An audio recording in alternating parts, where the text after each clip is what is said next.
बिहार में विधानसभा उपचुनाव को लेकर सरगर्मी तेज हो गई है। लगातार प्रत्याशी अपने चुनावी मैदान में उतर चुके हैं। इसी बीच बेलागंज विधानसभा क्षेत्र से एमआईएम समर्थित उम्मीदवार जमीन हसन ने पार्टी कार्यालय का उद्घाटन किया और क्या उन्होंने कुछ कहा है आपको सुनाते हैं।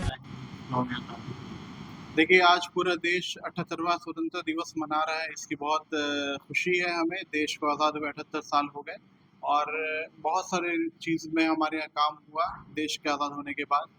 लेकिन कुछ चीज़ें रह गई जो आज़ाद देश में भी हमें ज़रूरत है उन चीज़ों पे काम करने की, और हम लोग उसको उजागर भी कर रहे हैं। जैसे जिस तरह से आप देख रहे हैं कि मुसलमानों पे दिन प्रतिदिन अटैक होता जा रहा है। जिस तरह से आप देख रहे हैं कि मॉब लिंचिंग हो रही है, बुलडोजर लगा के घर को तोड़ा जा रहा है, उनके वक्फ का कानून लाया जा रहा है, नया कानून आया है 2024 में जिस पे बात हो रही है। तो हमारे लीडर हैं असदुद्दीन ओवैसी साहब और उसकी लगातार मसम्मत कर रहे हैं, मुखालफत कर रहे हैं और मजबूती से लड़ रहे हैं।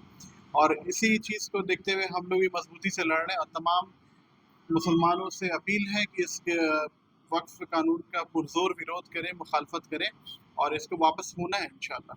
क्योंकि जेपीसी का गठन हो गया, आप जानते हैं, उसमें असदुद्दीन ओवैसी साहब को जगह मिली है और हमें पूरा उम्मीद है कि ये वापस होगा ये बिल, क्योंकि हमारे अधिकारों में दूसरे का अधिकार नहीं होना चाहिए। आप जानते होंगे बोधगया बीटीएमसी का बोधगया टेम्पल मैनेजमेंट कमेटी, तो बोधगया टेम्पल मैनेजमेंट कमेटी में कोई मुसलमान नहीं हो सकता है। उसका जो अध्यक्ष होता है वो गया का डीएम होता है। तो आपको पता है गया का डीएम मुसलमान इसीलिए नहीं हो सकता है क्योंकि उसका सदस्य जो अध्यक्ष होगा वो डीएम होता है और डीएम मुसलमान अगर गया का रहेगा तो वहाँ बीटीएमसी का वो सदस्य नहीं हो सकता है। तो ऐसी तमाम चीजें हैं जहाँ मुसलमानों का वो पार्टिसिपेशन नहीं है मुद्दा है। और इसी तरह हम भी चाहते हैं कि वक्फ में भी दूसरे लोग का नहीं हस्तक्षेप हो। ये हमारी चीज है, हमारा हम देखेंगे किस तरह से हमें मैनेज करना है, ये हमारा मैटर है।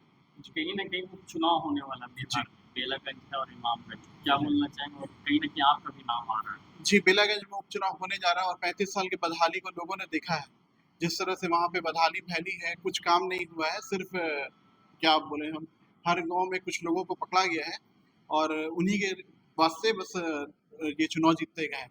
तो मैं जनता के बीच में जा रहा हूँ और जनता का सेवक बन के जा रहा हूँ और इंशाल्लाह मुझे पूरी उम्मीद है कि मैं वहाँ से चुनाव लड़ूंगा AIMIM के टिकट से, पतंग छाप से, और मैं निश्चित तौर पे जीत करके आऊंगा वहाँ से। मुसलमान का वोट लेना काफी मुश्किल हाँ, होगा बैकवर्ड का। देखिए क्योंकि मुसलमान हमेशा आरजेडी को देते आ रही है। देखिए मुसलमान हमेशा आरजेडी को देते आ रहे हैं, लेकिन आप इस चुनाव में देखिएगा 2024 में मुसलमानों ने गंगा पार की अगर बात करें नॉर्थ बिहार की, तो उस वक्त उधर के लोग मुसलमानों ने बहुत नकारा आरजेडी को, तभी ऐसा रिजल्ट आया है।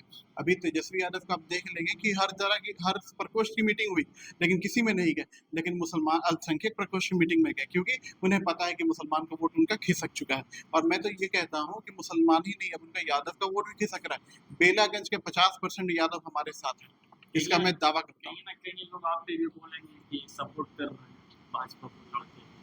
ये सब आरोप प्रत्यारोप हमेशा लगता रहता है, इससे हमें कोई फर्क नहीं पड़ता है, लेकिन लोग को ये जानना चाहिए कि जिस तरह से ओवैसी साहब बात को रखते हैं, तो ये कहाँ से बी टीम की बात है। इतनी मजबूती से अगर आज कोई भी बात कर रहा है तो कहीं ना कहीं उसके अंदर मजबूती है, वो बैरिस्टर है, लॉ जान रहा है, तभी वो कोई आदमी इतना हिम्मत करके बात कर रहा है। ऐसा नहीं है कि वो कोई ऐसे ही वो सड़क छाप इंसान है कि कुछ भी बोल दे तो उस पर कुछ हो जाए। बहुत बड़ी बात है। देखिए, आप देखिए हर जगह से, क्योंकि हर कोई भी मुद्दा अगर उठता है तो सबसे पहले ओवैसी साहब उठाते हैं, और जिस मजबूती से वो उठा रहे हैं तो उसको देखिए कि दुनिया को अगर एक मैसेज जा रहा है पूरे मुल्क को, तो ओवैसी साहब ये मैसेज देने का काम कर रहे हैं। बेला जनता से क्या अपील कर रहे हैं? बेला की जनता से मेरा ये अपील है कि 35 साल का जो बदहाली है उसका हम हिसाब लेंगे और इंशाल्लाह बेलागंज में हम वहाँ पे जीत के परचम बुलंद करेंगे और मीम से हम जीतेंगे और पूरे बिहार में, पूरे देश में ओवैसी साहब का डंका पीटेंगे और ओवैसी साहब के हाथों को मजबूत करेंगे।